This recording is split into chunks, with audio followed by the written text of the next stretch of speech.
Hello दोस्तों, कैसे हैं आप सभी। आई होप कि आप लोग अच्छे होंगे। दोस्तों आज तो सबसे पहले मैं आप सभी को दिल से थैंक यू बोलना चाहूँगी, क्योंकि दोस्तों आपका जो सपोर्ट मिल रहा है, जो प्यार मिल रहा है, वो मुझे बहुत मोटिवेट कर रहा है। मुझे बहुत खुशी मिल रही है। जो आपके प्यारे प्यारे कमेंट आ रहे हैं दोस्तों, उसको देख करके ऐसा लगता है कि मैं आपके लिए कुछ कर पा रही हूँ, कुछ आपको दे पा रही हूँ। तो दोस्तों बहुत खुशी मिलती है आपके पॉजिटिव कमेंट को देख करके। बाकी दोस्तों मुझसे अगर कहीं मिस्टेक हो रही है किसी क्वेश्चन में या फिर किसी टॉपिक में ही, तो जानकर तो करते नहीं, बाय द वे ऐसा हो जाता है, तो उसके लिए सॉरी। अगर लग रहा है कि कहीं मुझसे मिस्टेक हो रही है या कहीं पे कुछ भी प्रॉब्लम या कुछ इशू आ रही है, तो आप लोग उसे मुझे ज़रूर शेयर करिएगा, ताकि मैं उसे इम्प्रूव कर सकूं या उन कमियों को दूर कर सकूं। तो दोस्तों आप जो भी हो, मेरा जो पॉजिटिव रिस्पॉन्स है, जो निगेटिव है, उसे ज़रूर बताइएगा, ज़रूर शेयर करिएगा, मुझे अच्छा लगेगा। तो दोस्तों मैं फिर से एक बार आप लोगों को थैंक यू बोलना चाहूँगी, क्योंकि जब हम कोई काम करते हैं, जो मेहनत करते हैं, जब उसका रिस्पांस अच्छा मिलता है तो बहुत खुशी मिलती है। तो दोस्तों आपके ये जो कमेंट आते हैं, जो प्यारे प्यारे कमेंट रहते हैं ना, बहुत खुशी देते हैं, बहुत मोटिवेट करते हैं। तो दोस्तों मुझे आपसे यही कहना था, यही शेयर करना था। आप लोगों को एक बार फिर से दिल से थैंक यू बोलना चाहूँगी। तो दोस्तों अब हम लोग अपना आज के जो सीरीज़ है उसको स्टार्ट करते हैं। पहला क्वेश्चन आप स्क्रीन पर देख पा रहे होंगे। 3 विभिन्न स्थानों जहाँ की जलवायु एक दूसरे से अत्यधिक भिन्न है के मकानों के विवरणों पर विचार कीजिए। ए है, लेह लद्दाख में मकान पत्थर के 2 मंजिलों के बनाए जाते हैं। नीचे की मंजिल पर आवश्यकता का सामान और जानवरों को रखा जाता है। फर्श लकड़ी के और छत सपाट होती है।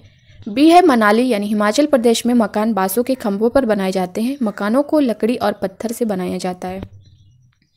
सी है, राजस्थान में गांव के लोग मिट्टी के बने मकानों जिनकी छत कटीली झाड़ियों की बनी होती हैं, इनमें मकानों का सही विवरण है। ऑप्शन ए है केवल ए, सेकंड है केवल सी, थर्ड है ए और बी, फोर्थ है ए और सी। तो दोस्तों यहाँ पे आप लोग अपने आंसर करिए। इसको मैंने आपको बताया भी है इस क्वेश्चन को, लेकिन यहाँ पे थोड़ा पैटर्न चेंज किया है, तो इसलिए मैं आपके सामने प्रेजेंट कर रही हूँ, ताकि आपके सामने कोई भी क्वेश्चन आए तो आप उसे फेस कर सकें। तो यहाँ पे आप लोग अपना आंसर करिए। दोस्तों इसमें क्या पूछा है, जहाँ की जलवायु एक दूसरे से अत्यधिक भिन्न है, इसे आपको बताना है। तो दोस्तों लेह लद्दाख में आप जानते हैं यहाँ पे ठंड पड़ती है ये, और आप देख पा रहे हो राजस्थान के गांव के लोग मिट्टी के बने मकानों जिनकी छत कटीली झाड़ियों की बनी होती है। तो दोस्तों यहाँ पे जो है गर्म मौसम होता है, यानी ये एक दूसरे से डिफरेंट है। बी आपका नहीं होगा, यानी ए और सी ऑप्शन में आप देख पा रहे होंगे। ए और सी, फोर्थ जो ऑप्शन है ये आपका करेक्ट हो जाएगा। ठीक है, यहाँ की जो दोनों की जो जलवायु है ये एक दूसरे से बिल्कुल डिफरेंट है, तो वही आपको बताना है। तो हमारा जो करेक्ट ऑप्शन होगा वो फोर्थ होगा, यानी ए और सी। अगला क्वेश्चन हम देखेंगे। हाथियों के बारे में नीचे दिए गए कथनों पर विचार कीजिए। दोस्तों जैसा कि मैंने आप सभी को बताया है कि ये सीटेट का फेवरेट क्वेश्चन है, यहाँ से 1 नंबर बनता ही है। तो दोस्तों इसको आप लोग बहुत ही ध्यान से देखिएगा। ये क्वेश्चन मैं आपको कई बार बता भी चुकी हूँ, लेकिन इस सीरीज़ में आपको डिफरेंट क्वेश्चन देखने को, थोड़ा पैटर्न चेंज आपको दिखेंगे। और ये क्वेश्चन दोस्तों पूछे हुए हैं, इसलिए मैं आपके सामने इसको दिखा रही हूँ। ये 28 दिसंबर 2021 को पेपर में पूछा गया था। तो पहला आप देख पा रहे ए, एक झुंड में 20 से 25 हथिनियाँ और बच्चे होते हैं।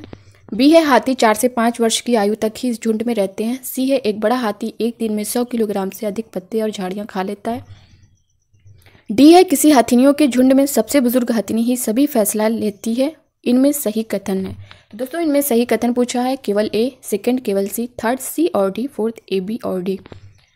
तो दोस्तों यहाँ पे आप लोग अपने आंसर करिए। हाथियों के बारे में मैंने बहुत डिटेल में आप लोग को बताया है, एनसीईआरटी की क्लास में भी बताया है, और उसके बाद प्रैक्टिस भी करवाई है। तो अगर आपने उसे देखा होगा तो कहीं भी कोई मिस्टेक नहीं करेंगे। जिन्होंने नहीं देखा है वो लोग प्लेलिस्ट में जाकर के देख सकते हैं। सीटेट ईवीएस एनसीईआरटी बुक के नाम से फोल्डर है, वहाँ पे आप 8 से 10 मिनट की सारी क्लासें हैं, आप देख सकते हैं। अगर अदर देखना चाहते हैं तो 10 सीरीज़ तक देख सकते हैं, क्योंकि 10 सीरीज़ तक मैंने जो आंसर किया है उस आंसर से अटैच करके एनसीईआरटी का पेज भी वहाँ पे आप देख सकते हैं। तो वहाँ पे आपके जो मन में डाउट होगा वो भी क्लियर हो जाएगा। तो दोस्तों एक झुंड में कितने हाथी, 20-25 हथिनियाँ और बच्चे होते हैं? ऐसा नहीं है दोस्तों, 10 से 12 बच्चे और हथिनियाँ होती हैं एक झुंड में, तो ये हमारा नहीं होगा। सेकेंड है, हाथी 4 से 5 वर्ष की आयु तक इस झुंड में रहते हैं। नहीं दोस्तों, ये 14 से 15 साल तक यानी वर्ष तक झुंड में रहते हैं, तो ये भी हमारा नहीं होगा। एक बड़ा हाथी एक दिन में 100 किलोग्राम से अधिक पत्ते और झाड़ियाँ खा लेता है, ये एनसीईआरटी की लाइन है, यानी ये हमारा करेक्ट है। किसी हथिनियों के झुंड में सबसे बुजुर्ग हथिनी ही सभी फैसले लेती है, ये भी दोस्तों आपका करेक्ट है, यानी सी और डी करेक्ट है। ऑप्शन नंबर थर्ड आप देख पा रहे होंगे, सी और डी हमारा करेक्ट हो जाएगा। अगला क्वेश्चन हम देखेंगे, कौन सा विशेष अभिलक्षण रेगिस्तानी ओक यानी शाहबलूत वृक्ष में नहीं पाया जाता है? ऑप्शन फर्स्ट है जड़ों का अत्यधिक गहराई तक जाना, सेकंड है पेड़ के तने में पानी एकत्रित होना, थर्ड है पत्तियां बहुत कम होना, फोर्थ है बड़ी और बहुत सारी पत्तियां होना। तो दोस्तों इसको भी मैंने बहुत अच्छे से बताया है रेगिस्तानी ओक के बारे में, लेकिन यहाँ पे आपको क्वेश्चन कुछ अलग तरह का देखने को लग रहा होगा, इसलिए मैं ये आपके सामने शो कर रही हूँ। तो आप लोग अपना आंसर करिए पहले। यहाँ पे रेगिस्तानी ओक वृक्ष में नहीं पाया जाता है, क्या नहीं पाया जाता है वो आपको आंसर करना है। जड़ों का अत्यधिक गहराई तक जाना ये तो पाया जाता है दोस्तों। पेड़ के तने में पानी एकत्रित होना, अगर आपने पढ़ा होगा तो आप बहुत अच्छे से कर लेंगे। पत्तियां बहुत कम होना, ये भी आपका करेक्ट है। आपसे क्या पूछा है? नहीं पूछा है, तो नहीं में क्या आएगा? बड़ी और बहुत सारी पत्तियां होना, ये हमारा नहीं होगा, ठीक है, यानी फोर्थ ऑप्शन जो है वो हमारा करेक्ट होगा। ठीक, अगला क्वेश्चन हम देखेंगे। मोहन ने कक्षा में बताया कि उसके पिताजी कुल्हड़ बनाते हैं। चीज़ें हम जो बनाते और करते हैं थीम के अंतर्गत आप विद्यार्थियों को चाय बनाने के कुल्हड़ बनाना सिखाना चाहते हैं। आप निम्नलिखित में से कौन से संसाधन का उपयोग करेंगे? ऑप्शन फर्स्ट है सामुदायिक संसाधन, सेकंड है तकनीकी संसाधन, थर्ड है मीडिया संसाधन, फोर्थ है प्राकृतिक संसाधन। तो दोस्तों सबसे पहले तो आप क्वेश्चन को अच्छे से पढ़िए। मोहन ने कक्षा में बताया कि उसके पिताजी कुल्हड़ बनाते हैं। चीज़ें हम जो बनाते और कहते हैं करते हैं थीम के अंतर्गत आप विद्यार्थियों को चाय बनाने के कुल्हड़ बनाना सिखाना चाहते हैं। आप निम्नलिखित में से कौन से संसाधन का उपयोग करेंगे? तो दोस्तों इसका जो बेस्ट आंसर होगा वो सामुदायिक संसाधन, यानी फर्स्ट जो ऑप्शन है वो हमारा करेक्ट हो जाएगा। अगला क्वेश्चन आप देख पा रहे होंगे, निम्नलिखित में कौन सा कथन विज्ञान का सर्वोत्तम वर्णन करता है? ऑप्शन फर्स्ट है विज्ञान सुव्यवस्थित ज्ञान एवं स्थिर है, सेकंड है विज्ञान ज्ञान की इकाई एवं ज्ञान निर्माण की प्रक्रिया है, थर्ड है विज्ञान संगठित ज्ञान एवं सुव्यवस्थित है, फोर्थ है विज्ञान संगठित ज्ञान की इकाई एवं गत्यात्मक है। तो दोस्तों यहाँ पे आप लोग अपने आंसर करिए। और दोस्तों बहुत सारे स्टूडेंट बोल रहे थे कि मैम टेलीग्राम लिंक शेयर कर दीजिए, तो दोस्तों उसकी लिंक मैंने डिस्क्रिप्शन बॉक्स में दे दी है, आप वहाँ से जा करके उस लिंक पर क्लिक करके आप टेलीग्राम ग्रुप को ज्वाइन कर सकते हैं। तो यहाँ पे आप लोग अपने आंसर करिए, निम्नलिखित में कौन सा कथन विज्ञान का सर्वोत्तम वर्णन करता है? तो दोस्तों जो सेकंड ऑप्शन आप देख पा रहे होंगे, विज्ञान ज्ञान की इकाई एवं ज्ञान निर्माण की प्रक्रिया, यानी सेकंड जो ऑप्शन है ये हमारा करेक्ट हो जाएगा। अगला क्वेश्चन आप देख पा रहे होंगे, राष्ट्रीय पाठ्यचर्या रूपरेखा 2005 के अनुसार निम्नलिखित में से कौन से कथन ईवीएस अधिगम का वर्णन करते हैं? ए है पर्यावरण से ज्ञान और कौशल की प्राप्ति, बी है अधिगमकर्ता के बीच विचार और कौशलों को साझा करना, सी है प्रेषित की जा रही जानकारी प्राप्त करना, डी है अधिगमकर्ताओं द्वारा ज्ञान का सक्रिय निर्माण।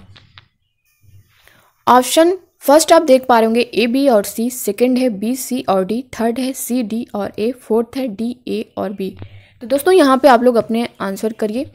राष्ट्रीय पाठ्यचर्या रूपरेखा 2005 के अनुसार निम्नलिखित में से कौन से कथन ईवीएस अधिगम का वर्णन करते हैं? पर्यावरण से ज्ञान और कौशल की प्राप्ति ये करते हैं दोस्तों, अधिगमकर्ता के बीच विचार और कौशलों को साझा करना ये भी करते हैं, प्रेषित की जा रही जानकारी प्राप्त करना, अधिगमकर्ताओं द्वारा ज्ञान का सक्रिय निर्माण ये भी करते हैं, यानी आपका जो सी है ये नहीं होगा, ए बी और डी। तो आप देख पा रहे होंगे ए बी और डी किस ऑप्शन में है, यानी फोर्थ ऑप्शन जो है डी ए और बी ये हमारा करेक्ट हो जाएगा। अगला क्वेश्चन हम देखेंगे, निम्नलिखित में कौन सा कथन प्राथमिक स्तर पर पर्यावरण अध्ययन की सर्वोत्तम व्याख्या करते हैं? ऑप्शन फर्स्ट है पर्यावरण पढ़ाया जाने वाला एक विषय है, सेकेंड है कक्षा 1 से 5 में अध्ययन किया जाने वाला एक विषय, थर्ड है बालक के परिवेश से संबंधित एक विषय, फोर्थ है विभिन्न थीम उप विषय से संबंधित एक विषय। तो दोस्तों इसका आंसर आप लोग कमेंट बॉक्स में करिए। निम्नलिखित में कौन सा कथन प्राथमिक स्तर पर पर्यावरण अध्ययन की सर्वोत्तम व्याख्या करता है?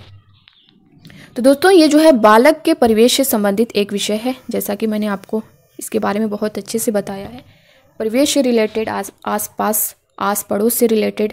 तो दोस्तों ये आपका इंपॉर्टेंट होगा, यानी थर्ड जो ऑप्शन है वो आपका करेक्ट होगा। अगला क्वेश्चन हम देखेंगे, पर्यावरण अध्ययन की कक्षा में रीता अपनी शिक्षिका से पूछती है कि उससे मेहमानों के लिए चाय बनाने की अपेक्षा क्यों की जाती है, जबकि उसके भाई से ऐसा करने की अपेक्षा नहीं की जाती है। क्या यह पर्यावरण अध्ययन से संबंधित मुद्दा है? ऑप्शन फर्स्ट है नहीं, क्योंकि यह विद्यार्थी की सृजनात्मकता को पोषित करता है, सेकंड नहीं क्योंकि यह विद्यार्थी के रोजमर्रा के जीवन से संबंधित क्रियाकलाप है, थर्ड हाँ क्योंकि यह समानता और गैर भेदभाव से संबंधित है, फोर्थ हाँ क्योंकि विद्यार्थी अपने दैनिक जीवन से संबंधित अनुभव साझा कर रही है। तो दोस्तों यहाँ पे आप लोग अपने आंसर करिए। पर्यावरण अध्ययन की कक्षा में रीता अपनी शिक्षिका से पूछती है कि उससे मेहमानों के लिए चाय बनाने की अपेक्षा क्यों की जाती है, जबकि उसके भाई से ऐसा करने की अपेक्षा नहीं की जाती है। तो दोस्तों क्या यह पर्यावरण अध्ययन से संबंधित मुद्दा है? तो दोस्तों हाँ बिल्कुल है, क्योंकि यह समानता और गैर भेदभाव से संबंधित है, यानी जो थर्ड हमारा ऑप्शन है ये करेक्ट हो जाएगा। अगला क्वेश्चन हम देखेंगे। शैक्षिक भ्रमण के दौरान रात को जंगल से गुजरते हुए तीसरी कक्षा की एक विद्यार्थी आपका ध्यान किसी कीट की चींची आवाज की ओर आकर्षित करते हुए पूछती है, यह क्या है? एक अन्य विद्यार्थी जवाब देता है, यह सितारों के चमकने की आवाज़ है। आप क्या करेंगे? ऑप्शन फर्स्ट है, विद्यार्थी को सही बताएंगे कि यह एक कीट की आवाज़ है। सेकंड, अन्य विद्यार्थियों से उनकी प्रतिक्रियाएं साझा करने को कहेंगे। थर्ड है, इस व्याख्या को स्वीकार कर लेंगे क्योंकि अगली कक्षाओं में विद्यार्थी सही उत्तर सीख लेंगे। फोर्थ है, विद्यार्थी से कहेंगे कि खोजें आवाज़ कहाँ से आ रही है। तो दोस्तों आप यहाँ पे बताइए इसका करेक्ट आंसर क्या होगा।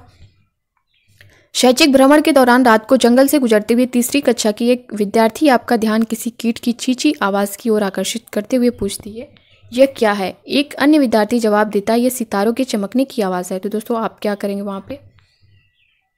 विद्यार्थियों को सही बताएंगे कि यह एक कीट की आवाज़ है। नहीं दोस्तों, ये बेस्ट आंसर नहीं होगा।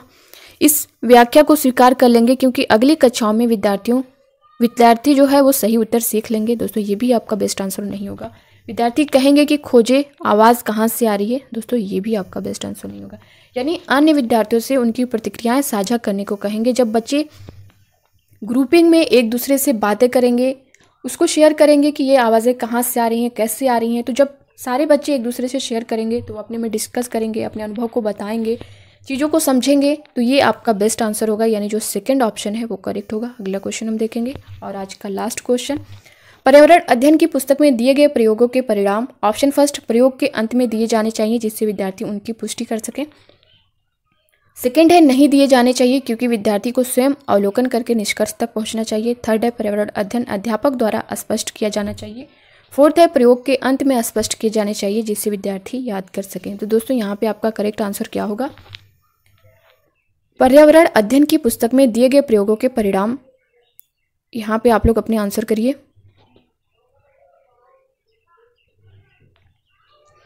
प्रयोग के अंत में स्पष्ट किए जाने चाहिए जिससे विद्यार्थी याद कर सकें। ये तो होगा ही नहीं दोस्तों, याद कर सकें, ये आपका नेगेटिव पॉइंट में आएगा। पर्यावरण अध्ययन अध्यापक द्वारा स्पष्ट किया जाना चाहिए, ये भी आपका बेस्ट आंसर नहीं होगा। नहीं दिए जाने चाहिए क्योंकि विद्यार्थी को स्वयं अवलोकन करके निष्कर्ष तक पहुंचना चाहिए।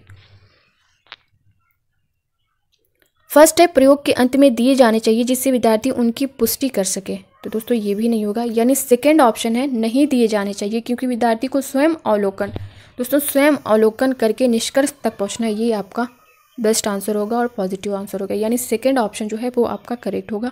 तो दोस्तों कैसी लगी आज की ये सीरीज़ कमेंट बॉक्स में कमेंट करके ज़रूर बताइएगा और 10 में आपके कितने क्वेश्चन करेक्ट हुए उसे भी बताइएगा।